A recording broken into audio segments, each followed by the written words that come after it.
Hello everyone, আজ তোমাদের একটি এক্সপেরিমেন্ট করে দেখাবো রেডক্স রিঅ্যাকশন, যেটাকে জারণ বিজারণ রিঅ্যাকশন বলা হয়। তো ফার্স্ট আমরা কি করব, সামান্য পরিমাণ পটাশিয়াম পার ম্যাঙ্গানেট নিয়ে নেব। দেখো, এটা হচ্ছে পটাশিয়াম পার ম্যাঙ্গানেট, খুবই সামান্য পরিমাণে নেব পটাশিয়াম পার ম্যাঙ্গানেট।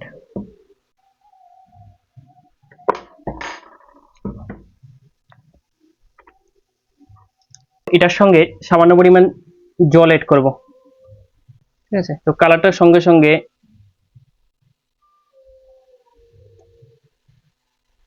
ডিপ পার্পল কালার হয়ে গিয়েছে, বেগুনি কালার হয়ে গেছে দেখো।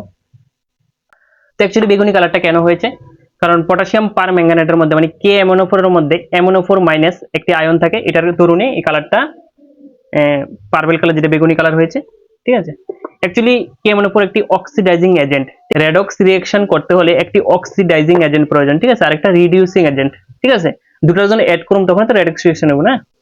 একটি রিডিউসিং এজেন্ট প্রয়োজন, যেটা লেমনে পাওয়া যায়। আমরা জানি যে ভিটামিন সি পাওয়া যায়, আর যেটা ভিটামিন সি কেমিক্যাল নেম কি হয়, অ্যাসকর্বিক অ্যাসিড, ঠিক আছে। অ্যাসকর্বিক অ্যাসিড একটি ভালো রিডিউসিং এজেন্ট। যখনই আমি এটার মধ্যে একটি রিডিউসিং এজেন্ট অ্যাড করব, কিছু পরিমাণ লেমন নিয়ে নিয়েছি, কালারটা কি হবে, আস্তে আস্তে করে সেটা কালারটা চেঞ্জ হয়ে যাবে, ঠিক আছে, লাইট কালার হয়ে যাবে, বা নর্মালি এই কালারটা ডিজলভ হয়ে যাবে। দেখো কি হয়, এখনের লেবুতে একদম রসও খুব কম পরিমাণে থাকে, একটু নাড়া দিয়ে দিলে চলবে। দেখো,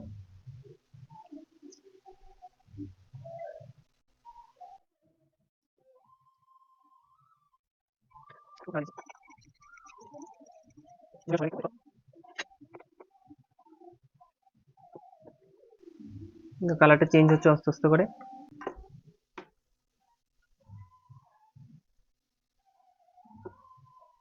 দেখো আস্তে আস্তে করে কালারটা চেঞ্জ হচ্ছে, দেখো কালারটা চেঞ্জ হচ্ছে।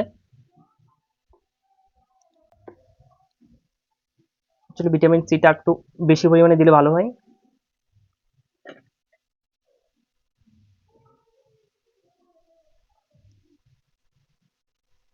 দেখো কালারটা লাইট কালার হয়ে যাচ্ছে, বাদামি বর্ণের হয়ে যাচ্ছে, আস্তে আস্তে করে লাইট কালার হয়ে যাবে, এটা ডিজলভ হয়ে যাবে কালারটা।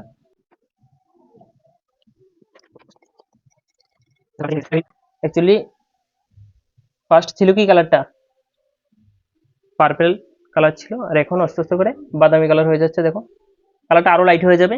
অ্যাকচুয়ালি ভিটামিন সি তো আমাদের কাছে আর নেই, এতটুকুই ছিল। খুব দারুণ একটি রেডক্স রিঅ্যাকশন এটা।